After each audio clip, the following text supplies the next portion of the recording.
The best of the morning to you. This is Monday with Friday, preparing you for a better week ahead. There's a lot of violence in the world and it's only becoming worse, promising untold death and destruction. In a recent school board meeting in America, a woman, without a hint of self-control, declared that if the school district enforced a mask mandate on her kids, she was going to come out with every gun she owns loaded and ready. No apology could erase the intent so boldly declared. There are hundreds of Americans with this wicked intent, and some have already executed it. Boarding a flight and having it finish uneventfully is no longer a guarantee due to violence in the skies over masks. Kim Jong-un continues like a peacock to strut his missiles of violence, while Vladimir Putin, like a bull, gathers his armies and equipment on Ukraine's border, both ready to use violence. I have seen in the past weeks a small handful of video clips captured from surveillance cameras of murders in progress in Jamaica, wherein gunmen brazenly corner or chase and execute unarmed persons in the full view of witnesses. Now, it's not that the world has never known violence before, but it's the unique nature of today's violence that is quite disturbing.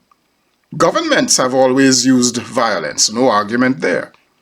But we have never before had people in government having access to their own stockpiles of weapons of which they boast and now regularly promise to use. I refer to the few Republican congressmen and senators, and yes, they are the government too, which they seem to forget, who regularly and without any consequences at all keep threatening to Second Amendment their imagined opponents for a garden variety of reasons. We have not had violence on this scale before and saber-rattling like this from government. And by the way, what Republican-governed states are doing to the voting rights of black, poor, and old people may not involve guns and water cannons and snarling dogs, but it is violent. Religion always has had the propensity to become evil and use violence, especially when you establish a state on religion. There are loads of American so-called Christians who indeed cling to their guns harder than they do their Bibles, and know their guns better than they know their Bibles. I know. When I reminded one of the congregations I served last year from the pulpit that there were people calling on the name of Jesus who were violently at the same time destroying the U.S. Capitol, seeking to kill Mike Pence and Nancy Pelosi, some folks got angry, walked out the church, and never came back. I have lost friends, including clergy friends, because I decried the insurrectionist-in-chief as dangerous long before shallow minds could discern that he was, first, a fake Christian demagogue, second, a racist, and third, a fascist.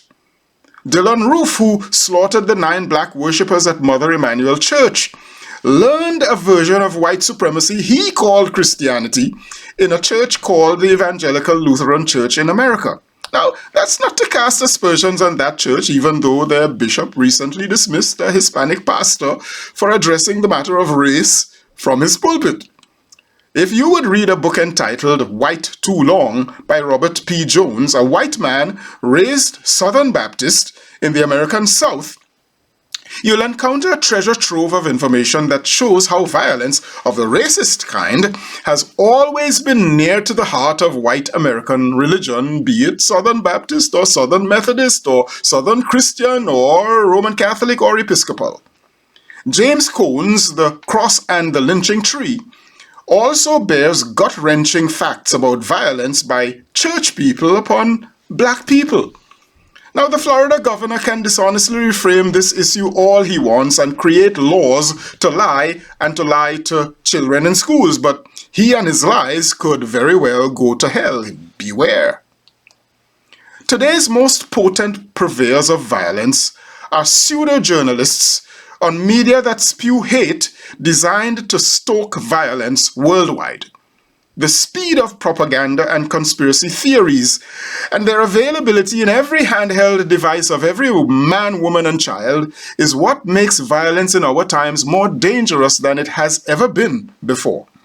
50 years before Facebook, Twitter, Newsmax, Fox, QAnon, and other such rags, Dr. King, whom we celebrated last Monday, said this: "One of the greatest needs of mankind is to be lifted above the morass of false propaganda." Yes, indeed, sir. King also said, "Humanity is waiting for something other than blind imitation of the past. If we want to turn over a new leaf, we must begin to turn mankind away from the long and desolate night of violence." Here's one more King quote that should make you involuntarily spit out your coffee. Quote, "Civilization and violence are antithetical concepts," unquote. In other words, if we are civilized, we would not be violent.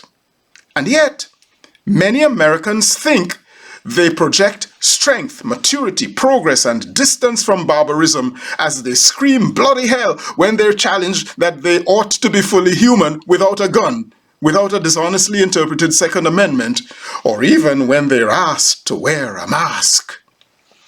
Is it any wonder then that the whole world is going to hell, when in the land that somebody horribly misnamed the leader of the free world, its people, including too many of its so-called Christians, are so devoid of self-control and good old civilization? So what can you do to stop the violence? There's plenty you can do. Think about it in the days ahead. I am Michael Friday, and your week just got better. I'll see you again next week. Happy Monday, all the way to Friday.